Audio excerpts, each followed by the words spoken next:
Hello mga mare, wala nagtatanong pero ito nga at gising na nga si Maring Sisi at itong si Ellie ay nagvuvrum-vrum pa din.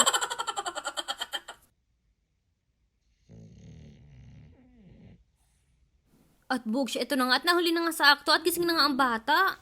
Ito nga at lumapit na nga sa akin si Ellie at syempre ayan nag-inat-inat na nga siya dyan. Tuwing magigising talaga ng umaga mga mare ko ay palaging ganyan yan si Ellie. Kung bago ka pa nga lang dito, ito nga palang si Ellie ay aking ng rescue dog. Siya ay isang pagmamayari ng isang taong hindi deserve ang ganitong kabait na bata. Pagkababa nga namin galing kwarto, ito na nga mga mare ko at ready na nga kami mag-walking nga ni Ellie. Ay syempre ang Ellie nga ito at wiwiwi nga muna sa aming mailbox dito. Nakita nga din pala namin yung mga kapitbahay nga namin dito. At ito nga ang isa sa patuloy na si Ellie ay mahilig nga talaga sa bata, oh. Hey.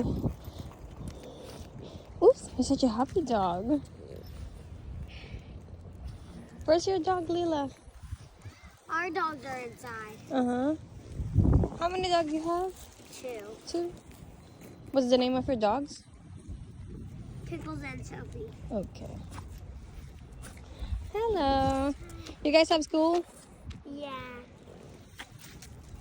Hmm? Yeah, your backpack. I know. You have Oh. it. Yeah. She's so cute. Thank you.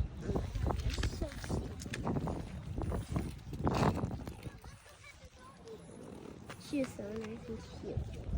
Adorable. Cute. Other way. She doesn't.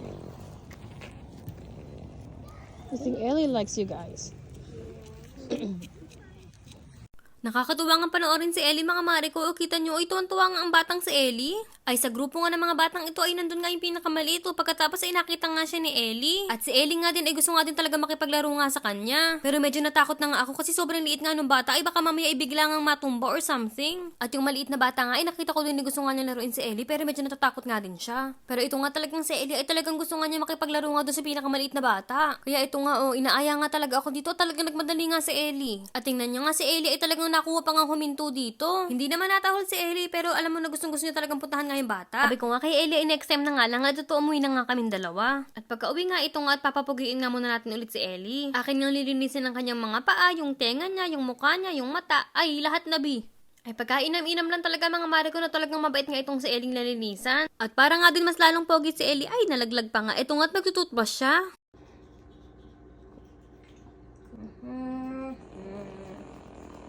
Brum brum brush brush.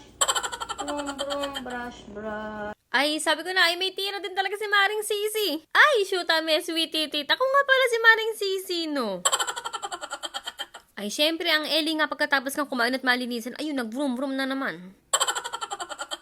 At arat mga mare ko at baka nga magselos nga itong tortculets at ito pupunta na nga tayo sa kanilang payamansyon. Para sa mga nagkasabing namimiss nga doon nila ang tortculets ay kasi ganyan lang ang buhay nila ngayon mga mare ko. Ay dahil nga malamig pa nga dito sa amin mga mare ko ay hindi talaga sila pwede pang lumabas. Pag summer na talaga mga mare ko ay mananawa kayo sa mga ganyang eksena namin dito. Ayan yung dyan kami sa backyard talaga nagbabanding diba? Tapos ayan ganyan ang mga lafang nila. Ay itong upcoming summer mga mare ko ay alam ko na ang mga menu ko mga mare. Ay kalderetang chicharong bulaklak, nilagang damo. Ay wititit at maglubay ka Maring Sisi. Alam kong miss na miss nyo na ang mga ganitong eksena mga mare ko ay konting kembot na lang. At talagang mas nakakaliw pa nga ngayon dahil nandito na nga si Ellie. Ay, wititit, speaking of broom broom.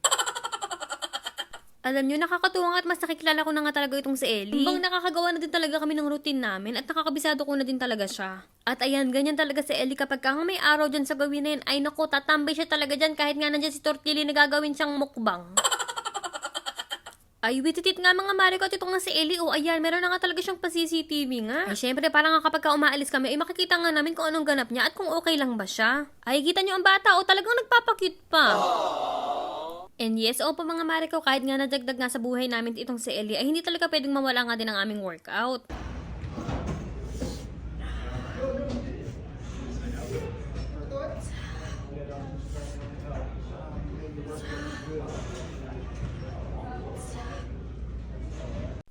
Ngayon talaga mga mare ko na meron kami sinusunod nga na program ni boss. Ang workout talaga namin ay 5 times a week.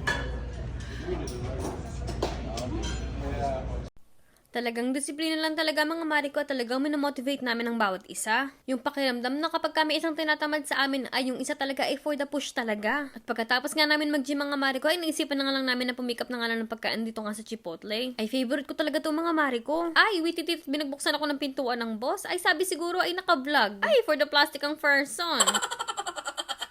At ito mga mare ko, pagka-pick up nga ng pagkain, ay dumiretso na nga din kami sa bahay. Sa totoo lang, ay kakain lang ang boss, maliligo at papasok na yan ng trabaho. At syempre, bago ako kumain, kailangan mo nang magwiwi nitong si Ellie. At ayan, nilabas ko na nga siya. At tuwing tapos na yan, siya na talaga ang pumapasok ng kusa. At bugsh! Hoy Ellie, kala mo ka nag-exorcism dyan. Ay sabi ko nga, ay ako din ay wiwiwi at siya nga din ay sumama din sa akin. At ito na nga mga mare ko, ako nga pala kakain na at ayan nga ang Chipotle. Ayan mga mare ko, may brown rice yan, merong chicken, black beans, mild salsa, corn, sour cream, cheese, lettuce, avocado. Sa totoo lang ay nung bago nga ako sa US dito ay hindi ko to nagustuhan, para ka akong hinalo-halo lang ng kinemrot bambam. Pero nung nagtagal nga mga mare ko ay talagang nagustuhan ko na din to. At sa aking pang araw-araw na buhay dito mga mare ko ay talagang for the linis din talaga ng sahig na nga, lalo na nga nandito na nga si Ellie ay araw-araw na talaga ako nagbabacuum din. At siya mga mare ko, yan lang muna for today's vlog and thank you for watching and see you guys on our next one!